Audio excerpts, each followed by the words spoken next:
You are a vice chairman of the America First Policy Institute. So I have to put this question to you. You will be well aware that there are Trump followers and certainly um, ex-Trump followers, ex-MAGA people who are making a lot of noise in the media and especially online, arguing that Trump has betrayed America First principles. And we hear this from some pretty cranky voices, as well as a few more serious voices as well, saying that he's betrayed America First. He's become like the foreign policy establishment that he claimed to want to overhaul and rehabilitate and end the forever wars that they seemed quite keen on pursuing. Do you see the Iranian conflict as a betrayal of his principles, or do you see it as part of an America First approach? Well, President Trump confronted this last June when he backed Israel's attack on Iran and when he decided to drop bunker buster bombs on Iranian nuclear sites. He said that he does support his America First approach to U.S. national security, which includes keeping America out of new wars and forever wars. But he also believes that stopping an Iranian nuclear weapon is part of his America First approach. And Trump said, look, I came up with this concept. I decide what's in it. The vast majority of Trump's supporters, MAGA supporters, agreed with that. Not all of them did. People like Tucker Carlson did not, and there's a few others like that. And there are some loud people who are disagreeing with this policy right now. They really are at the margins. The vast majority of Republicans and the MAGA supporters support what Trump is doing. People like Tucker Carlson have a media stage where they can make a lot of noise, but frankly, they don't speak for the majority of Republicans or Trump supporters. And if you don't mind me asking, what did you make of Trump's recent comments about precisely those kinds of people, particularly Tucker Carlson, but also Candace Owens and a few others, Megyn Kelly too? He laid out a pretty stinging attack on them and said, called them losers and so on in Trump's style. It seemed to me like an effort almost to rescue the Trump project from the kind of conspiracy theories that some of these people are pursuing, and to try and make a clear line between what Trump wants to do and what some of these more hot-headed individuals on the internet are doing. They're hot-headed. They don't have a lot of credibility. Tucker Carlson and, man, Alex Jones, he's not part of the MAGA movement at all. He is really a far right extremist.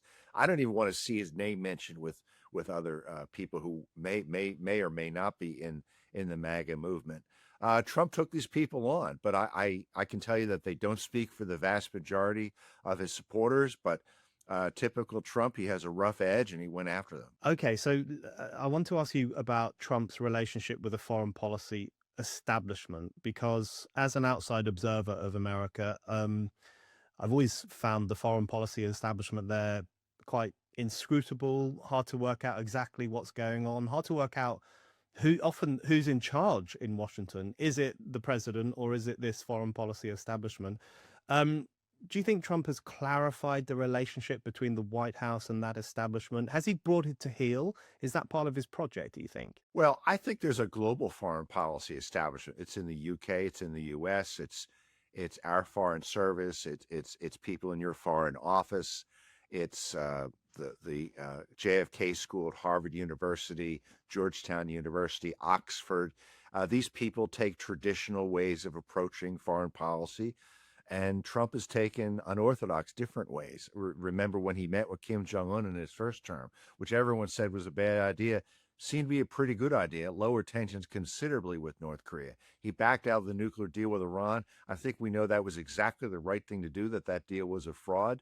There's always going to be tension between Trump and the establishment people, the people who want to keep doing things the way they've always been done. This is a regime, or I don't want to call it a regime, a government that thinks outside the box, has brought in new people to try to come up with new ideas.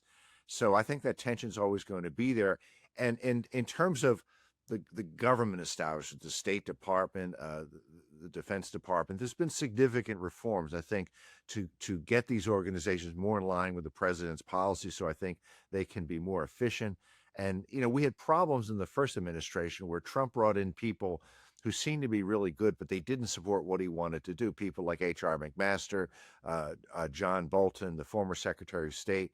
We have a group of officials now who understand what the president wants.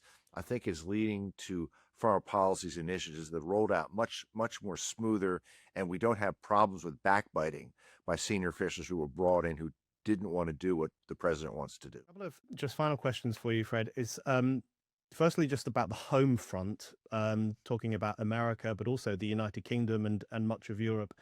One thing that I found, I must say, quite dispiriting has been the protests we've seen, which have verged not only on opposing the bombing of the Islamic Republic, the regime, but also verged on supporting the Islamic Republic. We've seen people in London waving images of the Ayatollah and singing his praises, and some people even chanting victory to Iran. And then even aside from that more extreme expression, we have seen media coverage that is incredibly defeatist. I mean, the levels of moral defeatism that we've seen in the establishment media in relation to this conflict have horrified me. Is it similar in the United States? Do you think there is this culture of defeatism? And what might Trump or others do to counter that? That's certainly true in the media. I didn't know there were demonstrations like that in the UK. I know there are large demonstrations in favor of what Trump is doing. There are members of the Iranian diaspora that are just enthusiastic that Trump is fighting for their country, fighting for their people. I saw demonstrations in several cities like this over the weekend. But look, the global left is going to be the way it is, and they're going to push this insane agenda no matter what. I think Trump just has to keep pushing forward and making the case to the American people on how we're winning, what we're accomplishing, and what the ultimate goals are of this operation.